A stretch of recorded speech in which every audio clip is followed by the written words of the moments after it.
wabarakatuh. Salam sehat, salam sejahtera, salam bahagia buat kita semua.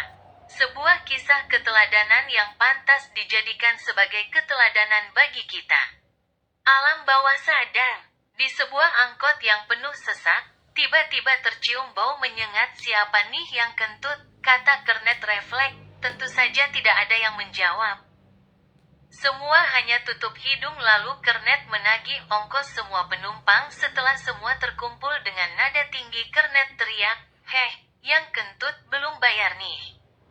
Enak aja, tadi yang 2 ribuan. Saya udah bayar," kata seorang pemuda kurus menyanggah, yang kemudian mukanya merah setelah sadar semua mata memandang padanya. Ups, ketahuan bro. Apa yang dilakukan kernet angkot sebenarnya tidak lain adalah merangsang alam bawah sadar pemuda kurus yang membuat heboh angkot dengan kentutnya. Alam sadar sang pemuda sudah mengatur, jangan ngaku nanti malu, toh gak bakal ketahuan ini. Pura-pura polos, mode on. Tapi ketika diusik kernet, yang kentut belum bayar. Ia terusik karena ia tahu itu adalah dirinya dan tanpa sadar merespon, lalu terbongkarlah misteri ini. Alam bawah sadar banyak mempengaruhi kesuksesan dan kegagalan kita. Pada contoh di atas merupakan kegagalan pemuda menutupi aibnya, dan kesuksesan kernet merekayasanya. Jika kita ingin sukses, kita harus banyak mempengaruhi alam bawah sadar kita. Kita bisa memberi sugesti pada diri kita. Kadang ketika kita sulit, kita bisa bilang kepada diri sendiri, "Kamu bisa, bisa, bisa, des." Untuk mengembangkan alam bawah sadar menjadi positif, kita harus membuka diri kita terhadap kebaikan dan perubahan. Ada kata bijak, pikiran itu seperti parasut, ia hanya berfungsi ketika dibuka. Ketika membaca artikel dari komunitas bisa. Sebenarnya yang dituju adalah alam bawah sadar. Jika kita baca artikel setiap hari dengan keinginan belajar dan mencapai hidup lebih baik, maka tanpa sadar keinginan tersebut akan terpatri dalam hidup kita.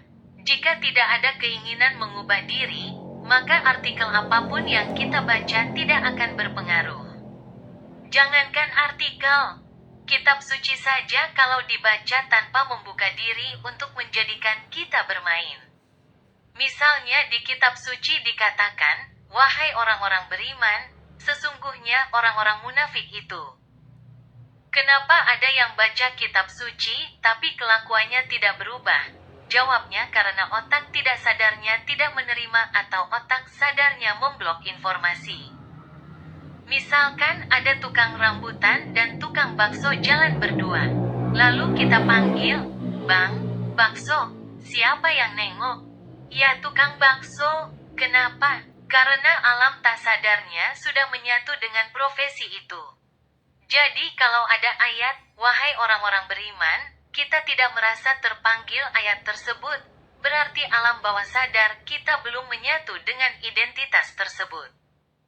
Kini saatnya kita membangkitkan alam bawah sadar yang positif dan membuang jauh alam bawah sadar yang negatif.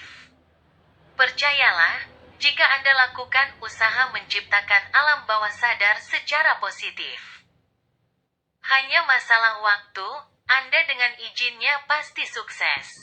Jangan lupa di-subscribe ya. Demikian kisah motivasi ini, semoga bermanfaat.